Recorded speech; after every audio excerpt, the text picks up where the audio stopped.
Welcome to Writers on Writers, a virtual broadcast of writers talking to other writers about, wait for it, writing. I am your host, writer Danielle Bannister, and this month's broadcast theme is full-time authorship. And so my guest today is the one and only Marianne Morea. Yeah. Now, before we get too far, I wanted to let people know that you and I have only met recently, and by met I meant in the virtual sense. We've never actually met face to face, but you and I were actually part of a marketing class that came together, and we as a group decided that we were going to meet weekly to sort of talk about things. So you and I actually talk on a weekly basis via Yes. so there might be some familiarity between the two of us. So that's sort of why I tapped you, because I knew you had a wealth of knowledge to share. Well, I don't know about that, but thank you anyway.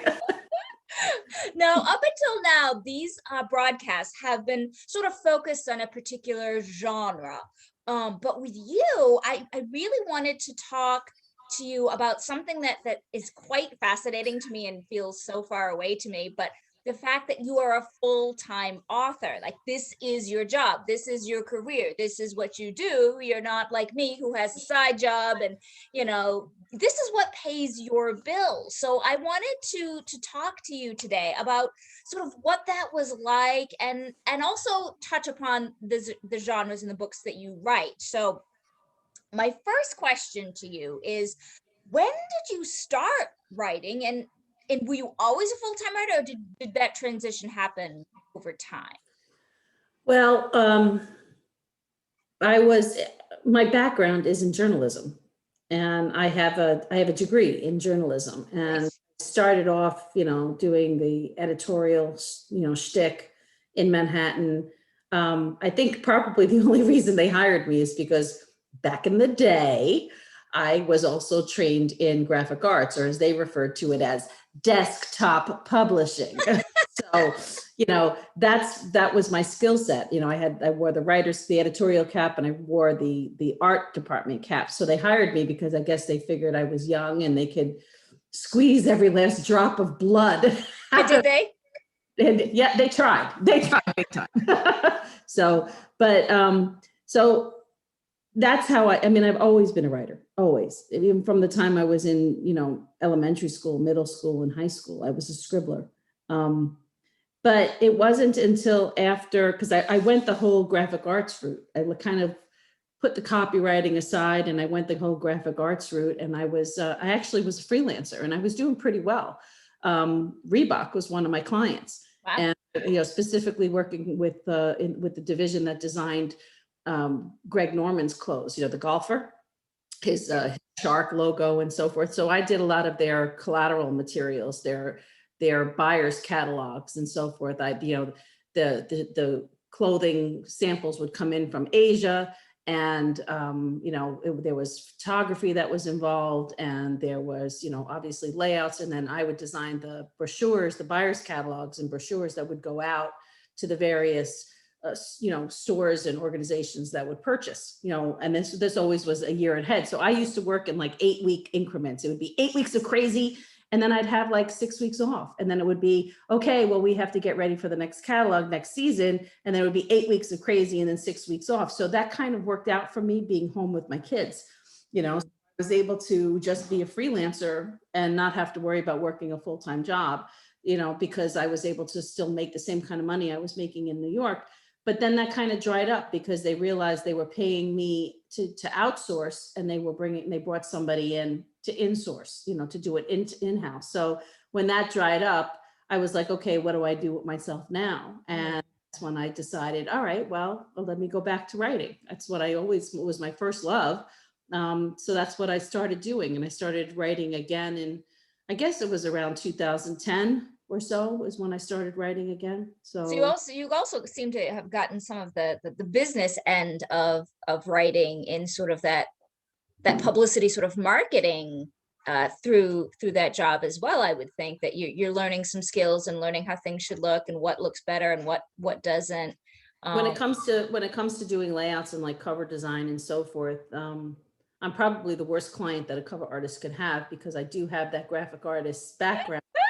So what I started doing in fact, just recently to save myself the angst and the aggravation, is I would do a comp first. I would actually go into Photoshop and do a comp first and then send it to the cover artist saying, I okay, tend to do that too, just so that they know what direction I'm going in. I'm no designer, but I have like an idea for a feel or a mood, and I know that they can do it better, but just so that they're not having to go in blind and trying to come up with something. I try to do that as well. Talk to me about how many books do you currently have published, and how many are in the pipeline? I'm sure there's lots in the works as well, but how many are currently in there and how many are in progress? I think I have, if you count my bundles, which I guess you can, I don't know. I guess you have to format them, you have to get a cover for them, you have to market them. They count, in my opinion. You have to still do the work. I want to say 40 books. Holy schmoly. That's 40? nothing. I have friends of mine who've been writing for the same amount of time who have hundreds of books out. I just, the most prolific I ever was during the first year of the pandemic, and I wrote 9 long novellas. They were all about between 40 and 50K, so 40, 50, 1,000 words each. And how many are in the pipeline? No, they're all published. No, I know, but how many are you working on now?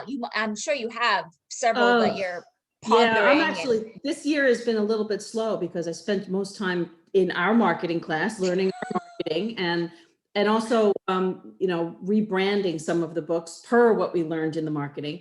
But right now I have a release with Robin Peterman's Magic and Mayhem Universe that's releasing, I believe it's June 19th.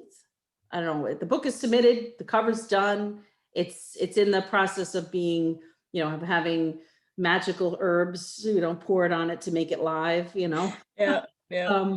Then I have a paranormal women's fiction that's in the pipeline right now. It's Jeepers Reapers. It will be released June 30th. So right around the corner. Yeah, it's a month. I have a month before I have to upload it. So right now it's in the polishing. Oh my God, I have to rewrite this phase that every writer goes through. And then after, as soon as that one gets uploaded, or as soon as it's done and it goes to the editor, because it's got to go to the editor first. It's already gone through, the first half of it's already gone through editing, but the second half has to. Right. So you write in The Siren's Mate, which is the last book in the Lords of Aloris trilogy. It's kind of an underwater, Atlantis meets, I don't know, Rise of the Lycans, so type of a thing, but only with mermen and I'm okay with that. Sea dragons and leviathans and so forth. So it's kind of cool. It's kind of cool. So this one I'm going to write from the fact that it's not, the hottie isn't a guy. The hottie is a female. Nice. And he's an archaeologist, kind of like an Indiana Jones feel, so I kind of like that. And then after that, I'm actually up for grabs. I don't know which way I'm going to go after that. I have conventions. That's exciting though. That's exciting though. Now you write in several genres. I'm just going to bow my head so we can just look a few of your covers there. Oh, geez. There we go. Got a few. Some of those are mine, some of those are yours. Is there a genre that you like the most? I know maybe you could just list a few of the genres that you write in and then talk about one that you really enjoy writing in, or? My genres are straddled, which is kind of a fun way of saying I can't make up my mind. No, so I feel you. So I write, everything is paranormal. Everything I write is in the paranormal genre, whether it's urban fantasy, paranormal romance, or paranormal women's fiction, or even older young adult fiction. My favorites to write are obviously vampires and shifters, but my heart actually belongs to the witches, the witchy crew. One of the books behind you right there is Bewitch Me to write. Yeah, see him? Yeah, he's gorgeous. So abs. anyway, but yeah, abs. Absolutely. So anyway, but my favorite genre, I'd have to say, would be the one that straddles between urban fantasy and paranormal romance. Because somebody told me once, I think it may have been another classmate of ours, another marketeer, Tina Moss, said that there is urban fantasy romance as opposed to just straight urban fantasy. So I guess that's where I fall. I just was elected to be in the 20 books to 50K urban fantasy anthology, which is going to release around June 22nd. They're thinking they may be able to get it out faster, but I had to submit the first 500 words of a brand new urban fantasy, and it had to be vetted, and it had to make that first hurdle, the first cut. And then they invited you to write the rest. And the rest was only like 8,000 words at the maximum, which is, I don't know, how many pages is that, Danielle? 50 pages? Yeah. You know? Yeah, 50 pages at most, and so it's building an entire world, an entire story arc, with a crescendo, a climax, and a happily ever after, or a happily for now in 50 pages, which I have never done anything that short before in my life.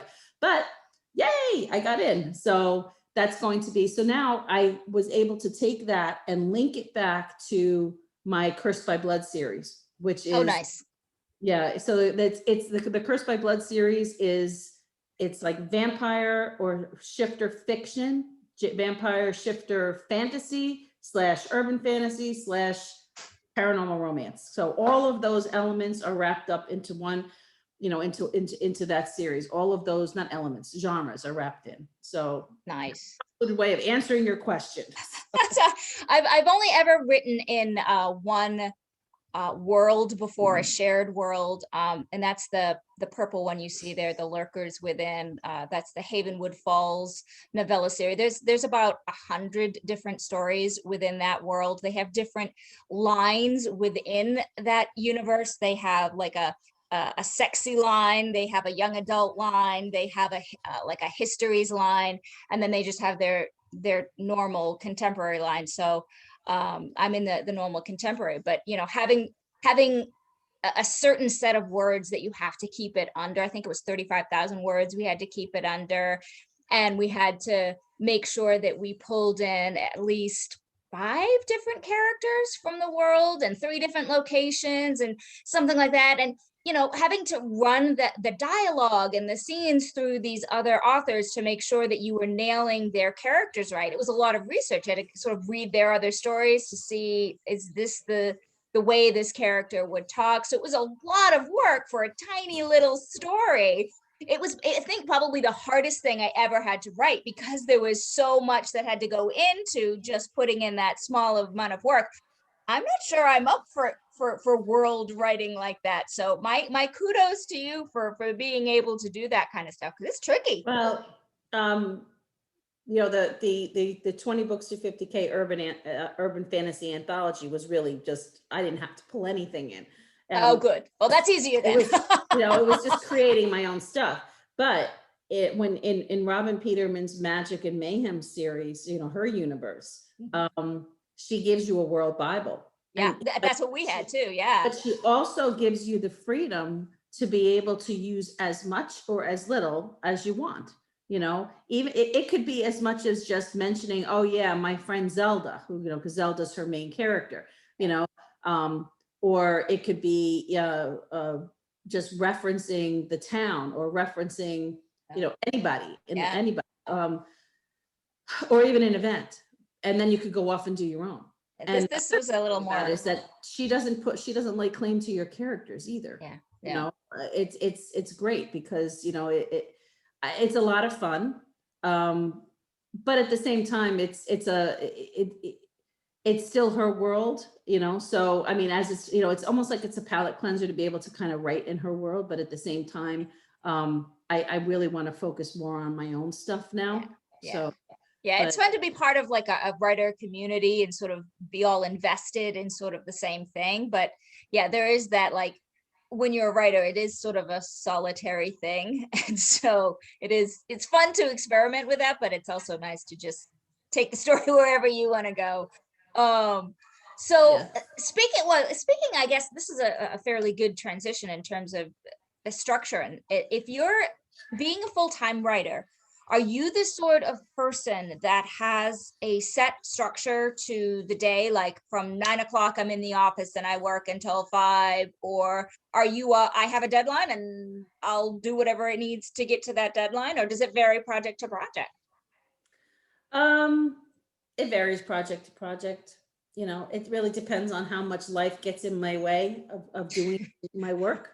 Um, you know, we're in the process of trying to sell our house right now. So, you know, I had words that I wanted to get done on Saturday, and I get a phone call at like 10 o'clock in the morning going, "Hey, we have somebody who wants to come at 1:30." And I looked at the pile of dishes in my sink and Yeah, beds are not made, and you know, and I have to there go clean, the words. you know, Yeah, there go the words, you know, so gotta, you know, you call the troops and, you know, yeah, the yeah. house and get out of the house and it's my fault because I should have been on top of it. But like with this book that I'm finishing up right now, Jeepers Reapers, I have set myself a limit. I have to write at least 3,000 words a day, at least 3,000 words a day, in order to be able to have the book be meaty enough for me to be able to charge $4.99. You know, I can't put out a book that's 30,000 words at $4.99. Maybe there are some authors that can, but I don't do that. You know, if my novellas are usually, but you know, between 40 and 50,000 words, and those are $3.99. And so anything that's above that, you know, a bigger, you know, a thicker book is going to be worth the price. So I just I set myself that kind of parameter based on what the story is going to say, and how far it's going to go, and whether or not I want to have. Ooh, look! I just gave my. I'm headless. You're paranormal. You're like, you can come in and out. I feel like Harry Potter with the invisible cloak. So You made the shift to full-time writing, I presume, or did you just dive in and say, you know what, I'm going after it, I'm doing this? Or did you start, just doing it as a hobby and then it became a career? Or how did that become a reality for you, that this was your job? um, it was kind of a Christmas, it was Christmas time around 2008, 2009. And I had said to my husband, I think I want to go back to writing. And he surprised me with a laptop for Christmas. You know, Oh, it was a Dell, PC. And I had always worked on Macs, and I had looked at it and I was like, what is this? He's like, well, the family's all working on PCs. So I figured, we could all use it if we need to. And I was like, fine, so no. Anyway, but that's kind of where I started. I started dabbling, and then I started looking for like-minded people online. I joined Facebook for the first time. I was on the Amazon chat boards back in the day that yeah. I don't even think they exist I anymore. don't think so either. At least not You in know, in the way that they used to. No. and I found a paranormal group, and I started, and they were all aspiring authors. And I remember I got my first rejection letter, and somebody says to me, "Well, congratulations, you've arrived. You're an actual lawyer, an actual author." And Author. Yeah. I have to be rejected Yeah. to be an Oh, actual absolutely. author. They only keep coming from there, those So rejections. They just keep coming. anyway, Um, and that's kind of where it started right there. do you, since you're writing full time, do you have to set a certain parameter of like, I need to release this many books a year, or I need to make this income threshold, or is it more every year is going to vary for you? Every year is going to vary. I mean, the way I look at it is I have to do what I have to do for the books that I have, as well as the books that I want to write. I don't like to let the books that I have already out in the, on the virtual shelves to just kind of languish, so that's why I spent the first half of this year revamping. I mean, right behind you, people, you don't have to move. You don't have to move. It's right on the end. So that says never cry wolf. That's actually a rebrand. That had a really kitschy Harlequin-esque presents cover originally. And I was just like, this is ugly. It's not going to sell. I know it's where it was the group was trying to have a cohesive look, but I need to reach a broader audience. And I was able to get them to allow me to do a custom cover as long as I put a Howell's Romance badge on it. And it's beautiful. And ever since I've done that, we did those covers, the sales of those have gone up because of it. Yeah. So, I mean, it's important. It's important. In terms of there is a lot to writing other than just writing words on. Well, I have to say that the only thing I can tell you about money is that I never put a threshold on how much I need to earn, because I never know, because what we do for a living is so, I don't know what the right word is. It's ever evolving. I don't want to say precarious, because it's not. I want to say shackled by consumer whim. Yeah. Yeah. And algorithms and marketing trends, and it's all a game that shifts. It's not a normal thing. Well, and this may lead into the next question. Since becoming a full-time writer, is there anything that surprised you about being a full-time author, or things that particularly challenged you? What surprised me was how easy I was able to write a story, how hard it was to realize that it's one thing putting words down, it's another thing getting the words right, making sure that, that you're following the mechanics of writing. A lot of people say, oh, writing a book is easy. It's not. It's a craft. You have to learn the craft. And it's a discipline, because you have to actually not only learn the craft, but you have to learn how to apply the craft, so the other thing that I found challenging was how hard it was to launch it, to get people to pay attention. I felt like I needed to stand on top of my car holding my book in the air, playing music like something out of that movie. Remember back in the 80s, whatever it was, what was it? John Cusack with a boombox. Say anything. Say anything. Yeah. So, I mean, and then I would find out, like, some of these bigger authors that I had admired and always thought that they had big, huge publishing deals behind them, doing everything for them. And like Dan Brown, who wrote the Da Vinci Code, that he was selling books out of the trunk of his car, and then just happened to have caught somebody's eye who was important. I guess he was parking that car in the right places, We gotta find that parking lot. Hitting the right mall. So, and then like Charlene Harris, who wrote the True Blood, she wrote it's the Sookie Stackhouse vampire, Southern Vampire series. She got the True Blood deal from Alan Ball as a director, because I had heard that he had happened to be, just browsing in a bookstore, and he kept seeing all of these kids like corralled around this one shelf. And when they moved on, he went to go look what it was, and it was her Sookie Stackhouse series, which is not a young adult series, but so that kind of put the bug in his head, So I mean, it's just, I guess it's a matter of timing and a matter of whose eye you catch, Absolutely. And that was a rude awakening for me back.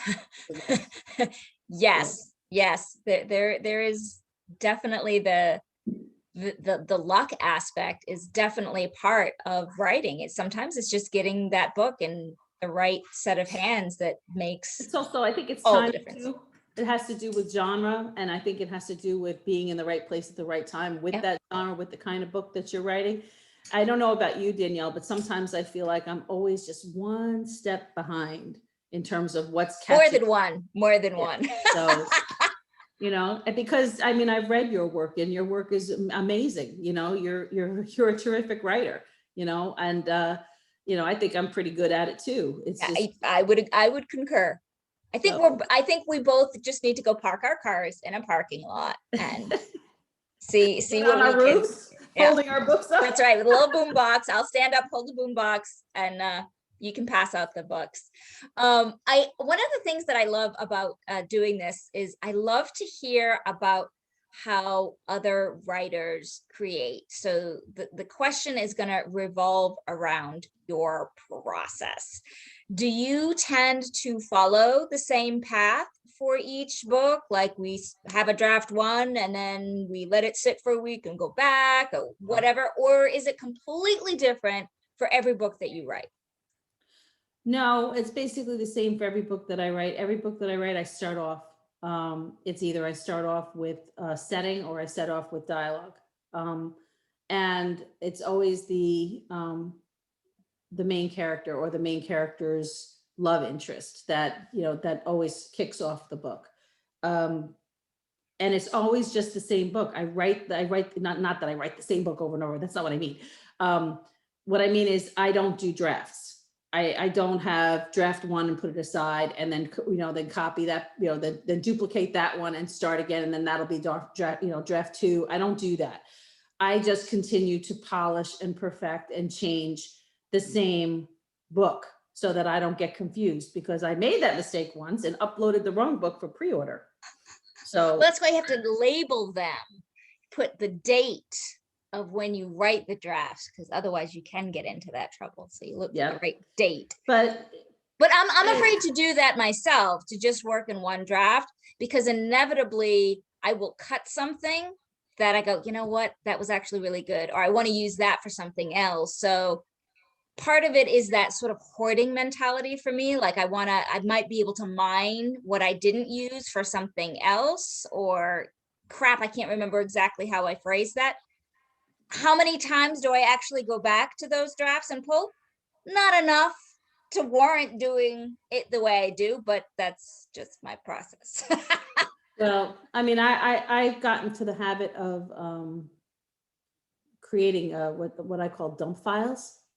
So I will have a date and I will have whatever I've cut or what, and I just paste it in that, so that I use the dump files for, if I'm stuck, believe it or not, if I'm stuck on something, I will go and I will reread my dump files, thinking, because it's really just one big file of all the things that I've cut and I've labeled them. And I will just look at them and say, oh, that'll fit, or why did I cut that? That was really good, and I kind of piecemeal things together. I tend to write more linearly than non-consecutively. I know that there are some people who can write, they can start in the middle of a story and then go backwards, and write or write the end of the story first. And then I can't do that. I can't do that at all. Things change, things evolve too much for me to have an ending that's written in stone, so I just kind of maybe that's because I'm more of a pantser than an outliner. The only thing I ever do is I just I jot down the bare bones of a story, the characters, what I see in my head, what they look like, who they are, what their names are, what they do, what trauma they've had or conflict they've had in the past that have brought them to where they are now, and what they need to get over it, and who's going to help them and who's going to hinder them. But other than that, the story is a living, breathing thing for me, as I know it is for you too. And it just, like in Jeepers Reapers, I just went back and rewrote the entire first scene this past weekend. Yeah. The entire first scene.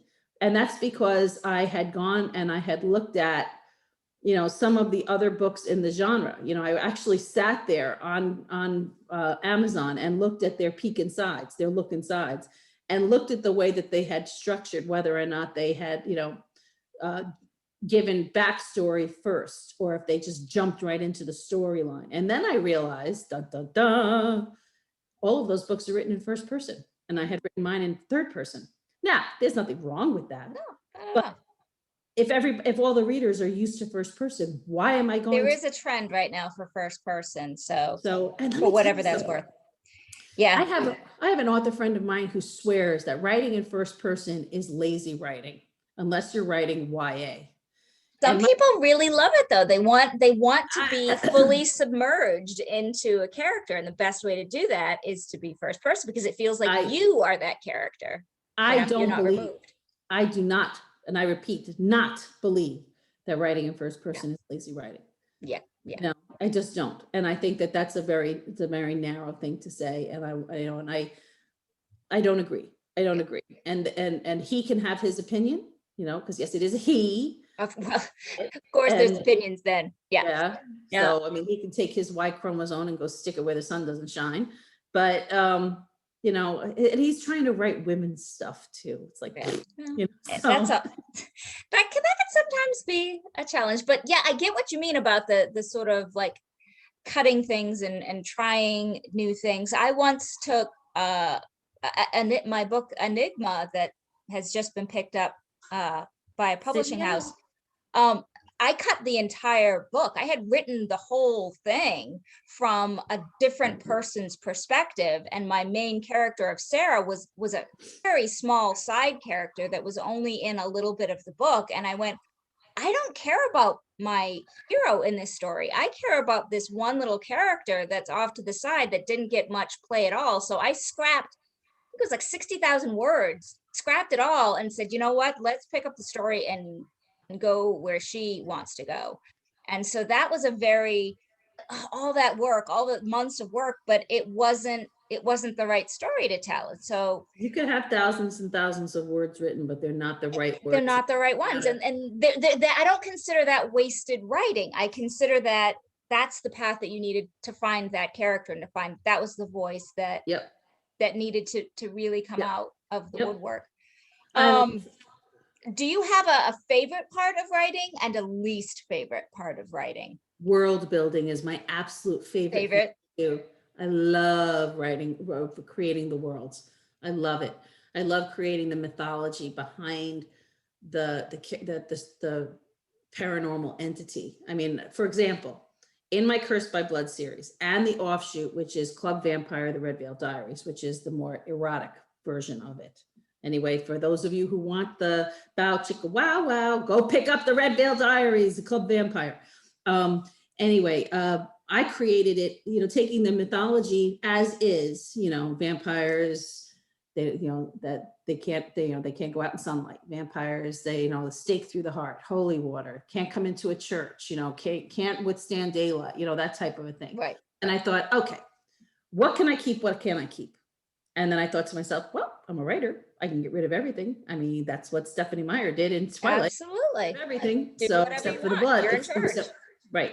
So what I did is I thought, okay, there's some things I like. All right. They not being able to go out in the sunlight. I like that, but I'm going to change it.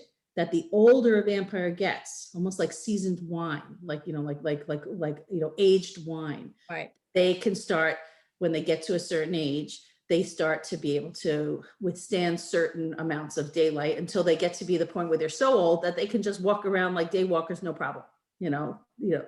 Anyway, the other thing is that holy water and, you know, crucifixes and things don't bother them. In fact, in Blood Legacy, I have my main vampire, Carlos, who's 300 years old, and he's just old enough to be able to withstand like the dawn and a little bit of as the sun kind of crests the horizon, or at sunset. He can go out at sunset because the sun is not as strong as, you know, once it's setting. But he walks into this club in Manhattan, not the Red Veil, another club called Avalon, and it's a condemned church turned nightclub, and there's still crosses on the door pull, and he puts his hand on it and he chuckles to himself at the Hollywood irony, because he was, you know, technically he should be scalded with the imprint of a cross in his hand, but it's not. And you know, the influence for that club Avalon, was actually Webster Hall, which used to be the Limelight back in the day on 19th Street in New York City, because that is a condemned church turned nightclub. Well, it was back in the day. So nice. But, you know, so that is one of the things I love most is creating the world, and what, you know, and what and all the different fingers of that world and how it affects my characters. Excellent. And the least favorite? Oh, least favorite. Dialogue cues. Dialogue cues and dialogue tags, making them fresh and making them dynamic. To quote Stephen King, there is nothing wrong with the tag of said. No, I There's know. nothing wrong with it. So, you know, you can ease yourself off and allow a few saids. I know, but that operative in that word in that sentence is a few. know, I mean, and the other thing is, you know, making sure that I don't use extraneous words like the word that or the word Just, yeah, it's amazing how much those words creep in and you go, oh, I used it 700 times. Are you kidding me? Yeah, Yeah. it's yeah, definitely hard. Um, we are at about our end time here. Before we go, where would people go if they wanted to find out more about you and your books? Ooh. Well, all of my books are in Kindle Unlimited. Paperbacks you can find anywhere, but the ebooks are all in Kindle Unlimited on Amazon. So you could go to my Amazon author page, Marianne Morea, or you can go to my website, mariannemorea.com. Or you can, and if you go there, I hope you join my newsletter. It's you know, it's right there in the header under contact. It'll if you hit contact, it'll be the first thing that comes up. Newsletters are the best place for readers to go. Absolutely, because that's where you're going to get all the information that you need is from an author's newsletter. You won't miss things on social media. You won't miss whatever if the algorithms don't show you the stuff, but you get on an author's newsletter and you are in and you know all of the skinny. So it's important to join those things. Or as in my case, all of the fat. So. Yes. Well, I want to thank you so much for taking time out of your busy day. I know you've got a million things that you have on your agenda today. Join us next month when our guest will be JD Nelson, and we are going to be diving into some smoking, sizzling summer reads. She likes to write the sexy stuff, so we'll dive in deep for that. This has been Writers on Writers. Goodbye, all, and keep on reading. Thank you.